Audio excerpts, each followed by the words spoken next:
Hello friends, आज अपन class 10 का first chapter start करने जा रहे हैं और टॉपिक का नाम है भोजन एवं मानव स्वास्थ्य। इसमें से सबसे पहले अपन देखेंगे भोजन के बारे में, यानी कि पोषण के बारे में, न्यूट्रिशन के बारे में।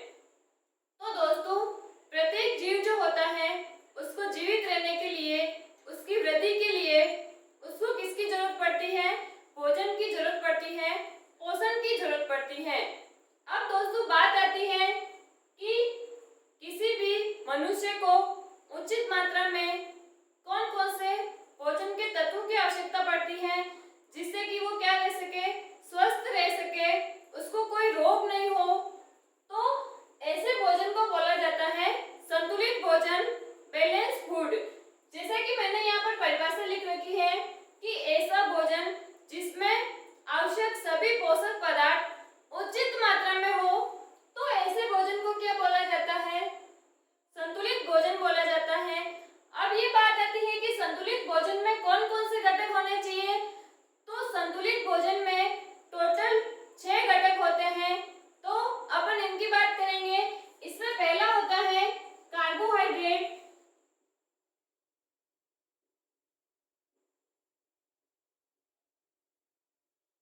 तो अपन जितना भी अनाज खाते हैं, जैसे कि गेहूं है, मक्का है, चावल है, इन सब में क्या पाया जाता है?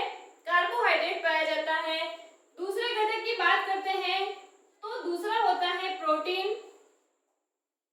तो दोस्तों, अगर प्रोटीन की बात करते हैं तो जितने भी दालें होती हैं, जैसे कि उड़द है, चना है, मूंग है, चौला है, अरहर है, ये सभी के सभी जो होती है, इनमें क्या उपस्थित होता है? प्रोटीन उपस्थित होता है।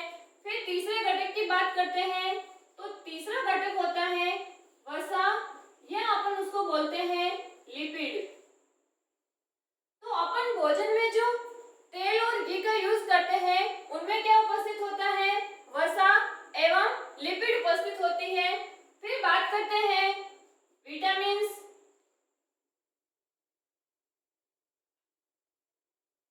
तो दोस्तों, विटामिन्स जो होते हैं ये अधिकतर हरी सब्जियों एवं फल में उपस्थित होते हैं।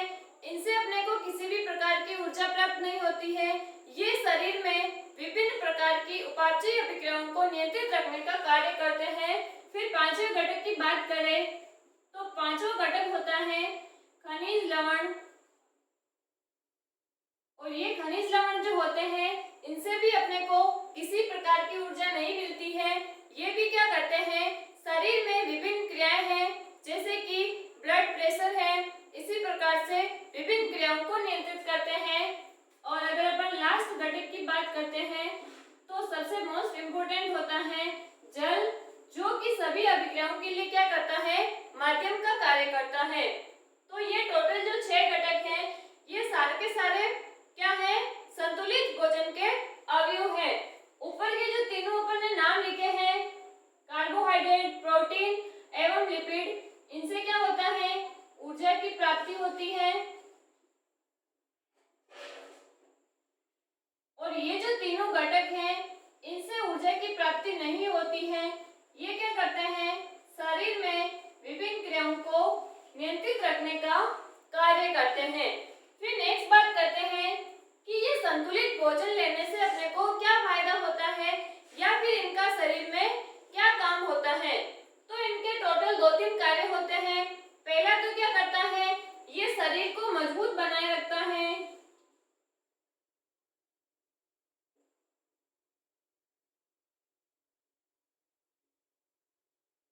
दूसरे कार्य की बात करें तो ये क्या करता है?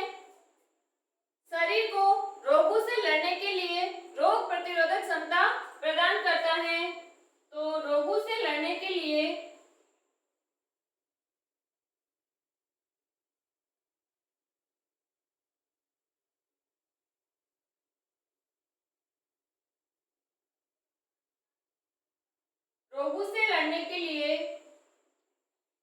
रोग प्रतिरोधक क्षमता, और इसी रोग प्रतिरोधक क्षमता को अपन बोलते हैं इम्यूनिटी, यानी कि शरीर को क्या करता है?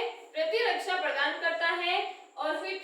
बात करते हैं तो ये क्या करता है, शरीर को स्वस्थ बनाए रखने का कार्य करता है। तो शरीर को स्वस्थ बनाए रखना,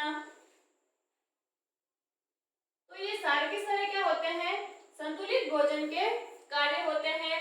फिर दोस्तों बात करते हैं असंतुलित भोजन की। तो आपको यहाँ पर याद रखने की जरूरत नहीं है, क्योंकि जब अपन ने बात की कि संतुलित भोजन में टोटल ये 6 घटक होते हैं, तो इनमें से अगर कोई भी पोषक तत्व भोजन में अनुपस्थित होगा तो ऐसा भोजन क्या होगा, असंतुलित भोजन होगा।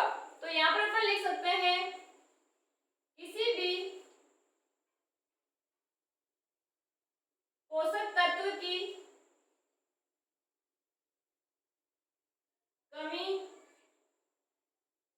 भोजन को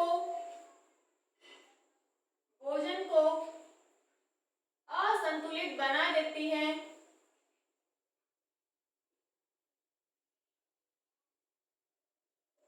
तो जैसे कि यहाँ पर अपन ने ये 6 घटक लिखे हैं, इसमें से किसी की भी कमी हो गई, जैसे कि भोजन में प्रोटीन नहीं है तो भी असंतुलित हो जाएगा, अगर कार्बोहाइड्रेट नहीं है तो भी असंतुलित हो जाएगा। फिर बात करते हैं कुपोषण। अब क्या हुआ कि ये टेम्परेरी था कि किसी भी पोषक तत्व की कमी से भोजन असंतुलित हो जाता है, लेकिन कुपोषण का मतलब ये होता है कि लंबे समय तक इन 6 घटक में से एक घटक जो है वो भोजन में लगातार क्या है, अनुपस्थित है। तो इस बीमारी को अपन क्या बोल सकते हैं, कुपोषण बोलते हैं। और उस प्रॉपर पोषक तत्व की कमी से क्या हो जाएगा, उसमें उसके लक्षण दिखाई देने लग जाएंगे, या उसकी कमी से जो भी रोग होगा वो उसके अंदर होने लग जाएगा। तो यहाँ पर अपन लिख सकते हैं भोजन में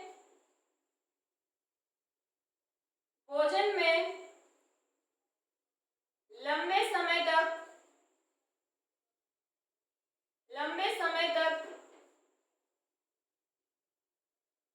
किसी पोषक तत्व की कमी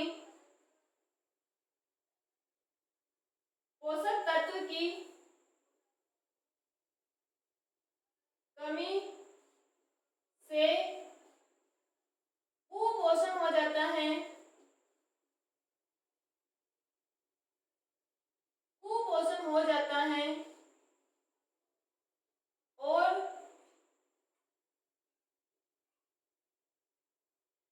उससे संबंधित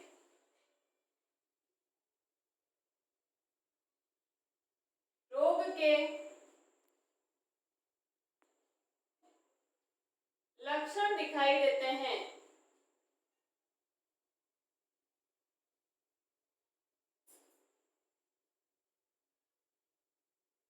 तो यहाँ पर दोस्तों आज के इस चैप्टर में अपन ने देखा सामान्य जानकारी, संतुलित भोजन क्या होता है, संतुलित भोजन के घटक कौन कौन से हैं, संतुलित भोजन के कार्य क्या है, उसके बाद में अपन ने देखा असंतुलित भोजन, और फिर अपन ने देखा कुपोषण। नेक्स्ट टॉपिक के अंदर अपन इनसे संबंधित डिटेल के अंदर जानकारी देखेंगे कि कार्बोहाइड्रेट्स कितने टाइप के होते हैं, किनका क्या काम होता है, एंड ये सारे के सारे जितने भी घटक हैं इनके बारे में अपन डिटेल से अध्ययन करेंगे। तो धन्यवाद दोस्तों।